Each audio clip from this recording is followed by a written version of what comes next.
السلام علیکم سامعین، آج آپ سننے جا رہے ہیں محی الدین نواب کی کہانی پتھر کی تیسری قسط، اور آپ سن رہے ہیں رباب کی زبانی۔ سامعین، شروع کرنے سے پہلے ہمیشہ کی طرح آپ سب سے درخواست ہے کہ اگر آپ نے چینل کو سبسکرائب نہیں کر رکھا تو براہ کرم ضرور کیجیے، اور اگر کہانی کو پسند فرمائیں تو اسے لائک اور شیئر بھی ضرور کر دیا کیجیے۔ بہت شکریہ۔ آئیے آج کی قسط کا آغاز کرتے ہیں۔ پیر عظمت اللہ شاہ سلطانی نے چونک کر نیچے سنی کو دیکھا اور پوچھا، کیا بکواس کر رہے ہو؟ کیا اپنے ہی گھر سے کوئی اپنی ہی بہن یا بیٹی کو اغوا کرے گا؟ سنی نے کہا، دادا جان، ہماری دنیا میں طرح طرح کے تماشے ہوتے ہیں، جمشید بھائی سے پوچھ لیں، یہ ایک ایسا تماشا دیکھ چکے ہیں۔ سب لوگوں نے جمشید کو سوالیہ نظروں سے دیکھا۔ جمشید گھبرا سا کیا۔ اس نے کھوکھلے پن سے کہا، میرا نام کیوں لے رہے ہو؟ میں نے تو کچھ نہیں دیکھا، میں تو روبی کے کمرے میں تھا۔ روبی نے سنی کو ناگواری سے دیکھ کر کہا، میرے بھائی جان کو کیوں گھسیٹ رہے ہو؟ یہ تو میرے کمرے میں تھے، ہم رمی کھیل رہے تھے۔ سنی نے ہنس کر کہا، روبی تم ذرا اپسیٹ ہو گئی ہو، کوئی دوسرا بہانہ کرو۔ وہ پاؤں پٹک کر بولی، کیا میں جھوٹ بول رہی ہوں؟ جمشید نے کمزور سے انداز میں ڈانٹ کر پوچھا، کیا تم مجھے اس گونگی کے ساتھ بدنام کرنا چاہتے ہو؟ بیگم برکت نے بیگم رحمت سے کہا، اپنے بیٹے کو سمجھاؤ، یہ میرے بیٹے پر کیچڑ اچھال رہا ہے۔ بیگم رحمت نے اپنے بیٹے سے کہا، سنی، یہ کیا بےہودگی ہے؟ تم اپنے جمشید بھائی کو اس گونگی کے ساتھ بدنام کرنا چاہتے ہو؟ پیر عظمت اللہ شاہ سلطانی نے گرج کر کہا، یہ تم سب نے کیا گونگی گونگی کی رٹ لگا رکھی ہے؟ اس کا نام شہناز ہے، یہ ہماری نوازی ہے، ہم اسے پیار سے شانی کہتے ہیں، کیا تم لوگ جانتے نہیں؟ بیگم رحمت نے کہا، جی، ہاں، شانی تو بہت پیارا سا نام ہے، یہ آپ کی نوازی ہے اور ہماری لاڈلی بھانجی ہے، مگر سنی نے بات کاٹ کر کہا، مگر ممی، سچائی چھپ نہیں سکتی۔ یہ روبی 10 بجے میرے پاس آئی، ہم دونوں 1 بجے تک رمی کھیلتے رہے، پھر جاتے وقت یہ اپنی تاش کی گڈی میرے پاس چھوڑ گئی، پھر یہ جمشید بھائی کے ساتھ رمی کیسے کھیل رہی تھی؟ آپ سب ہمارے بزرگ ہیں، ابھی جا کر دیکھ لیں، روبی کے کمرے میں تاش کا ایک پتا بھی نہیں ہوگا۔ روبی اور جمشید نے ایک دوسرے کو دیکھا، پھر دونوں نے مجرمانہ انداز میں سر کو جھٹک لیا۔ ان کے والدین برکت شاہ سلطانی اور بیگم برکت اپنی اولاد کی غلطی پر پردہ ڈالنے میں ناکام ہو رہے تھے۔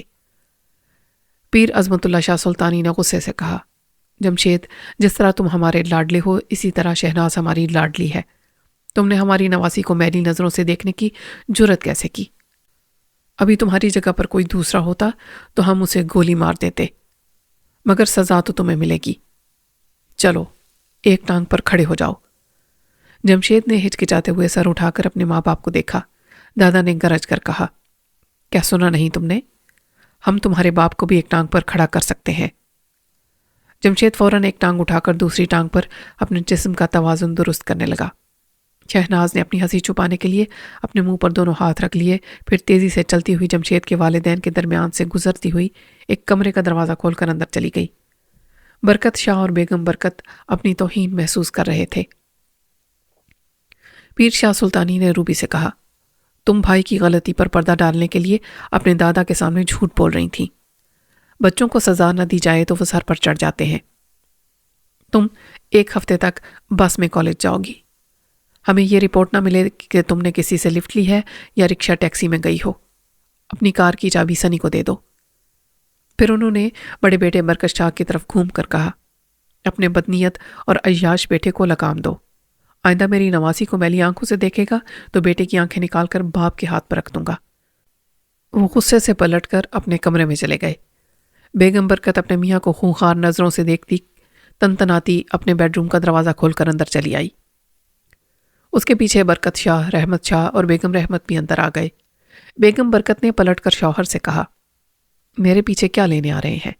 اپنے ہٹلر باپ کے پاس جائیں، وہ حکم دیں گے کہ بیوی اور بیٹے کو گولی مار دو تو ہمیں مار ڈالیے گا۔ برکت شاہ نے بے بسی سے سر کو جھکا لیا۔ چھوٹے بھائی رحمت شاہ نے کہا، بھابھی جان، آپ جانتی ہیں کہ ان کے ہاتھوں میں ہماری کمزوریاں ہیں۔ بیگم برکت نے کہا، جانتی ہوں، آپ دونوں کو بھی اور آپ کے باپ کو بھی۔ توبہ توبہ، پہلا باپ دیکھا ہے جو اپنی اولاد کو اپنے قدموں میں جھکائے رکھنے کے لیے مجبور اور بے بس بنائے رکھتا ہے۔ بیگم رحمت نے کہا، تعجب ہے آپ دونوں ایک عرصے سے وہ دستاویزات ڈھونڈ رہے ہیں لیکن ان کا سراغ لگانے میں ناکام ہے۔ برکت شاہ نے کہا، اب تو یہی بات سمجھ میں آتی ہے کہ انہوں نے ہماری کمزوریاں اس گھر میں چھپا کر نہیں رکھی ہیں، شاید کسی بینک کے لاکر میں ہیں۔ آج اپنے جوان بیٹے کی بے عزتی پر مجھے شدت سے غلامی کا احساس ہو رہا ہے۔ بیگم برکت نے بیٹے کے ذکر پر چونک کر اپنے سینے پر ہاتھ مارا، پھر کہا، ہائے میرا بچہ، وہ ایک ٹانگ پر کھڑا ہوگا۔ وہ تیزی سے چلتی ہوئی کمرے سے باہر بالکونی میں آئی، نیچے ڈرائنگ روم میں دیکھا تو ممتا تڑپ گئی۔ وہ فوراً ہی زینے سے اتر کر بیٹے کے پاس آنے لگی۔ وہ ایک ٹانگ پر کھڑا تھا، اس کے سامنے کچھ فاصلے پر ایک مسلح گارڈ ایک کشن پر بیٹھا ہوا تھا۔ وہ قریب آ کر گارڈ سے غصے میں بولی، میرا بیٹا سزا پا رہا ہے اور تم آرام سے بیٹھے ہو۔ وہ اٹھ کر کھڑا ہو گیا، پھر بولا، سوری بیگم صاحبہ، مجھے صرف نگرانی کا حکم دیا گیا ہے۔ تو پھر کھڑے ہو کر نگرانی کرو۔ معافی چاہتا ہوں، ہم صرف فرار ہونے والے یا کسی خطرناک مجرم کی نگرانی کے لیے اسٹینڈ بائی رہتے ہیں۔ بیگم نے سختی سے اپنے ہونٹ بھینچ لیے اور پھر بیٹے کے پاس آئی، اس کے سر پر ہاتھ پھیرا۔ ہائے، کتنی تکلیف میں ہے میرا بچہ، اور وہ بڈھا آرام سے سو رہا ہوگا۔ جمشید نے درد بھرے لہجے میں ممتا کو بھڑکایا، ممی، ہم پتھر کے گھر میں نہیں، پتھر کے سائے میں رہتے ہیں، پلیز مجھے نجات دلائیں، میرا پاؤں سن ہو رہا ہے۔ وہ اس کے شانے پر ہاتھ رکھ کر بولی، میں سن رہی ہوں بیٹا، میں سننے کی بات نہیں کر رہا ہوں۔ جب خون کی روانی سست پڑ جاتی ہے اور جسم کے ایک حصے میں رکنے لگتی ہے تو وہ حصہ سن ہو جاتا ہے۔ میرے ایک پاؤں کے اندر چیونٹیاں رینگ رہی ہیں۔ وہ دونوں ہاتھوں کی انگلیاں چٹکھاتے ہوئے بولی، اللہ کرے بڈھے کو شوگر ہو جائے اور یہاں کی تمام چیونٹیاں ادھر کو چلی جائیں۔ وہ پلٹ کر گارڈ کے پاس آئی، پھر بڑی رازداری سے بولی، میں ابھی 5,000 دوں گی، اسے دونوں پیروں پر کھڑا ہونے دو، صبح پھر ایک پاؤں پر نظر آئے گا تو پیر صاحب کو پتہ نہیں چلے گا۔ گارڈ نے انکار میں سر ہلا دیا۔ معافی چاہتا ہوں بیگم صاحبہ۔ وہ پیچھے ہٹ کر بولی، کیا معافی کی رٹ لگا رکھی ہے؟ کیا تمہاری ماں نہیں ہے؟ نہیں بیگم صاحبہ، وہ میری پیدائش کے بعد اللہ کو پیاری ہو گئی، میں نے کبھی ماں کو نہیں دیکھا۔ بیگم نے گارڈ کو سنجیدگی سے دیکھا، پھر نظریں اٹھائیں۔ بالکونی میں برکت شاہ، رحمت شاہ اور بیگم رحمت نظر آ رہے تھے۔ وہ اپنے بیٹے کے پاس آ کر گارڈ سے بولی، تمہاری ماں زندہ ہوتی تو تم اس سے شکایت کرتے کہ اس نے تمہیں گارڈ کیوں بنایا، گاڈ فادر کیوں نہیں بنایا۔ میں تمہیں بتاتی ہوں، میں اپنے بیٹے کی ماں ہوں، ابھی زندہ ہوں، اس کے دادا کی طرح اسے گاڈ فادر بناؤں گی، اسے سزاوار نہیں رہنے دوں گی۔ اس نے نظر اٹھا کر بالکونی کی طرف دیکھا اور کہا، باپ کے غلاموں، پتھر کے آگے جھکنے والوں، اولاد مصیبت میں ہو تو ماں کبھی نہیں جھکتی ہے تو صرف بیٹے کے لیے۔ وہ جھک کر بیٹے کے قدموں کے پاس دو زانو ہو گئی۔ وہ ایک پیر پر کھڑا تھا، دوسرا پیر گھٹنے کی طرف سے مڑا ہوا تھا۔ ماں نے اس مڑے ہوئے پیر کو اپنے کاندھے پر رکھ لیا، پھر تنبیہ کے انداز میں انگلی اٹھا کر گارڈ سے بولی، دور سے نگرانی کرو، گاڈ فادر کے حکم کے مطابق میرا بیٹا ایک ٹانگ پر کھڑا ہے، اس حکم کے بعد باقی تمام حقوق ماں کے ہیں۔ کسی دن بیٹا مجھے کاندھا دے گا، آج ماں اسے کندھے کا سہارا دے رہی ہے۔ اور ماں بیٹے کو دیکھ کر سبھی گمسم تھے اور سوچ رہے تھے کہ صبح کو جب پیر عظمت اللہ شاہ سلطانی بیدار ہو کر آئیں گے اور اپنی دی ہوئی سزا کو دیکھیں گے، یا ماں کی ممتا کو، جس نے دادا کی دی ہوئی سزا کو بھی برقرار رکھا اور اپنے ماں ہونے کا حق بھی ادا کیا۔ گاڈ فادر، تم ساری دنیا کو پتھر مارو، کسی کے بیٹے کو مت مارو گے تو وہ پتھر ماں کے کلیجے پر لگے گا۔ خوشی کا موقع ہو تو رت جگہ منایا جاتا ہے، لیکن کوٹھی کے وہ دو افراد رت جگہ کی سزا پا رہے تھے۔ جمشید کا ایک پیر فرش پر تھا اور دوسرا پیر گھٹنے کی طرف سے مڑا ہوا اپنی ماں کے کندھے پر۔ جمشید کے دادا پیر عظمت اللہ شاہ سلطانی نے اسے صبح ہونے تک ایک ٹانگ پر کھڑا رہنے کی سزا دی تھی اور خود جا کر سو گئے تھے۔ ان کی گونگی بہری نواسی بھی اپنی خوابگاہ میں سو رہی تھی۔ صرف وہی دو افراد نیند کے مزے لوٹ رہے تھے۔ خاندان کے باقی افراد جاگ رہے تھے۔ بیٹے کو سزا ملی تھی، والدین سو نہیں سکتے تھے۔ اس کی چچی اور چچا بھی ان کے غم میں برابر کے شریک تھے۔ اس کی سزا معاف نہیں کرا سکتے تھے، اس لیے بیداری میں ان کا ساتھ دے رہے تھے اور زینے کے پائیدان پر بیٹھے تھے۔ سزا پانے والے بھائی کی بہن روبی ایک کرسی پر بیٹھی تھی، اس کے سامنے سنی سینے پر دونوں ہاتھ باندھے سر جھکائے کھڑا تھا۔ روبی نے اسے گھور کر دیکھا، پھر پوچھا، کیا میرے غلام ہو؟ اس طرح کیوں کھڑے ہو؟ تم سے شادی کرنے کے بعد زندگی گزارنے کی پریکٹس کر رہا ہوں۔ شادی کرے گی میری جوتی، ممی، ڈیڈی، آنٹی، انکل، آپ سب اچھی طرح سن لیں، میں ایسے سچ بولنے والے الو سے شادی نہیں کروں گی۔ سنی کی والدہ بیگم رحمت نے کہا، سنی تمہیں یہ کہنے کی کیا ضرورت تھی کہ جمشید اپنی بہن روبی کے کمرے میں نہیں تھا؟ اس طرح اس گونگی کے ساتھ خواہ جمشید بدنام ہو کر سزا پا رہا ہے۔ سنی نے کہا، میں کیا کروں؟ یہ زبان سچ کی چکناہٹ پر پھسل جاتی ہے۔ میں خود کو لاکھ سمجھاتا ہوں کہ آپ لوگوں کی نیک ہدایات پر عمل کروں گا، اور جس موقع پر سچ کو چھپانا چاہیے وہاں ضرور چھپاؤں گا، اور جہاں سفید جھوٹ بولنا چاہیے وہاں قسمیں کھا کر جھوٹ بولا کروں گا۔ لیکن جس طرح ضمیر بولتا ہے اسی طرح روبی میرے اندر بولتی ہے۔ خبردار، سچ بولا کرو۔ روبی نے کرسی سے اٹھ کر پوچھا، اے جھوٹے مکار، میں نے کب تمہیں سچ بولنے کا سبق پڑھایا؟ ایمان سے بولو، جب ہماری شادی ہو جائے گی تو کیا تم نہیں کہو گی کہ بیوی سے ہمیشہ سچ بولا کرو؟ جمشید اور روبی کی ماں بیگم برکت نے اپنے شوہر کو اور سنی کی ماں بیگم رحمت نے اپنے شوہر کو دیکھا۔ وہ بھی اپنی شوہروں سے یہی کہتی تھیں، بلکہ دنیا کی تمام بیویاں اپنے شوہروں کو یہی تاکید کرتی ہیں کہ وہ باہر ہزار جھوٹ بولا کریں مگر اپنی گھر والی سے ہمیشہ سچ بولنا چاہیے۔ اس طرح ہوم سویٹ ہوم رہا کرتا ہے، اور یہ احمقانہ سوچ ہے کہ بندہ جگہ جگہ جھوٹ اور فریب سے کام لے اور گھر میں سچا اور فرمانبردار شوہر بن جائے۔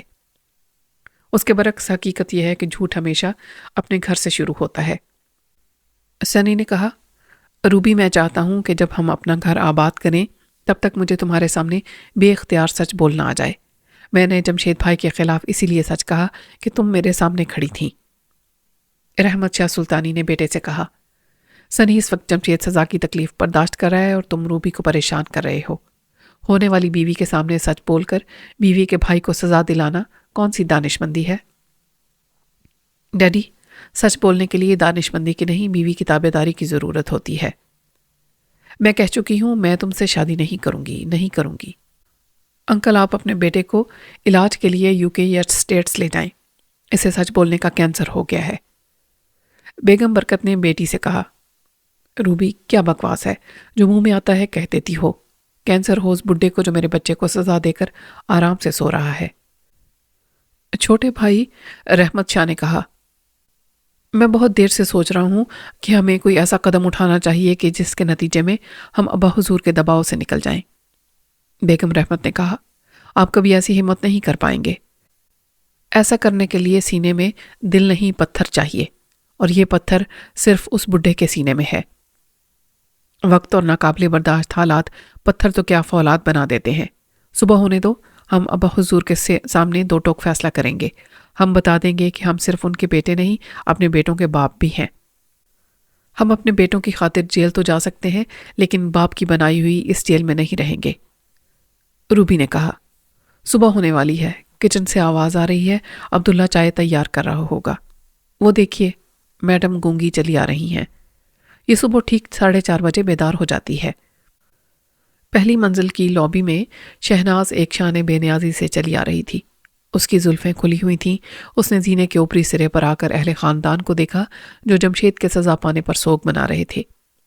ان کی نیند سے بوجھل گرتی ہوئی آنکھیں بتا رہی تھیں کہ وہ سب رات بھر جاگتے رہے ہیں۔ شہناز نے ہاتھ پیچھے لے جا کر بکھری ہوئی زلفوں کو سمیٹ کر جوڑا بنایا اور پھر ناگواری سے جمشید کو دیکھا۔ پھر زینے اترنے لگی۔ جمشید کی ماں بیگم برکت نے اسے کوسنے کے انداز میں انگلیاں چٹکاتے ہوئے کہا، پتہ نہیں یہ چڑیل یہاں آ کر کیوں رہنے لگی۔ اس نے میرے بیٹے سے دشمنی کی ہے، میں اس کا بدلہ ضرور لوں گی۔ ایک ٹانگ پر کھڑے ہوئے جمشید نے کہا، ممی، بدلہ لینا کون سی بڑی بات ہے؟ یہ کم وقت اتنی حسین ہے، کوئی بھی اسے اٹھا کر لے جا سکتا ہے۔ اس کے باپ برکت شاہ نے کہا، تم نے بڑے پتے کی بات کی ہے، لیکن غلط وقت پر کی ہے۔ ابا حضور کا یہ وفادار گارڈ سن رہا ہے، اس کے سامنے قسم کھاؤ کہ شہناز کو کوئی نقصان نہیں پہنچاؤ گے۔ شہناز کچن کی طرف چلی گئی تھی۔ جمشید نے باپ کی مانی خیز بات کو سمجھ کر قسم کھائی اور کہا، میں تو یوں ہی غصے میں بول رہا تھا۔ بہرحال یہ گونگی ہمارے خاندان کی عزت ہے، کسی کی مجال ہے کہ اسے کوئی اغوا کرے۔ بیٹے کے قدموں میں بیٹھی ماں نے کہا، میں بھی غصے سے بول رہی تھی، ورنہ سوچنے کی بات ہے، اس کی ماں کو پہلے ہی کسی نے اغوا کر لیا ہے۔ ابا حضور نے ابھی تک باہر والوں سے بات چھپا رکھی ہے۔ بیٹی کے بعد اس کو اغوا کیا جائے تو بات چھپی نہیں رہے گی۔ ابا حضور اس کوٹھی کے اندر زندہ رہیں گے اور باہر ان کی عزت کا جنازہ نکلے گا۔ کیا خیال ہے؟